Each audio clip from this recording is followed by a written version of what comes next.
બનાસકાંઠા જિલ્લામાં મોડી રાત્રે ભારે પવન સાથે વરસાદ શરૂ થયો હતો અને વહેલી સવાર સુધી ધોધમાર વરસાદ વાવાઝોડા સાથે પડ્યો છે। ત્યારે આ દ્રશ્યો જોઈ રહ્યા છો બનાસકાંઠાના અનેક વિસ્તારમાં જેવા કે દિયોદર, કાંકરેજ, લાખણી, ડીસા પંથકમાં ભારે ધોધમાર વરસાદ પડ્યો છે અને આપ ખેતરો જોઈ રહ્યા છો કે બેટમાં ફેરવાયા હોય તેવા દ્રશ્યો સામે આવી રહ્યા છે। અનેક જગ્યાએ જાનમાલની નુકસાની પણ થઈ છે। ક્યાંક આપ જોઈ રહ્યા છો દ્રશ્યો કે હાલમાં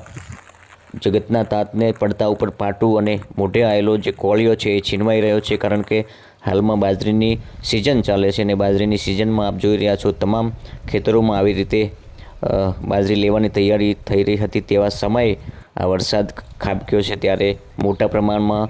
બાજરીમાં ખેડૂતોને નુકસાન થયું હોય તેવી પણ ભીતિ સેવાઈ રહી છે અને આપ જોઈ રહ્યા છો તે રીતે તમામ ખેતરોમાં પાણી ભરાયા છે, ક્યાંક તો ઝાડ પણ પડ્યા છે અને આપ જોઈ રહ્યા છો સતત વહેલી સવારથી ધોધમાર વરસાદ અને ભારે પવન વાવાઝોડા સાથે વરસી રહ્યો હતો, તો ખેડૂતને મોટું નુકસાન થયું હોય તેવા દ્રશ્યો સામે આવી રહ્યા છે। અને હાલમાં વરસાદ વહેલી સવારથી ચાલુ હતો ત્યારે ભારે પવન પણ સુસવાટા મારતો હતો અને વીજળીના કડાકા અને ભડાકા સાથેનો વરસાદ ભયાનક વરસાદ હતો, જેથી કરીને આપ દ્રશ્યો સામે આવી રહ્યા છે એ જોઈ રહ્યા છો કે બનાસકાંઠાના અનેક વિસ્તારમાં ભારે પવન સાથે વરસાદ ખાબક્યો છે અને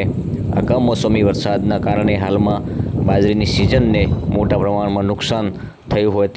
તેવા દ્રશ્યો સામે આવી રહ્યા છે, કારણ કે હાલમાં બાજરીની સિઝન છે અને જગતના તાતને પડતા ઉપર પાટું।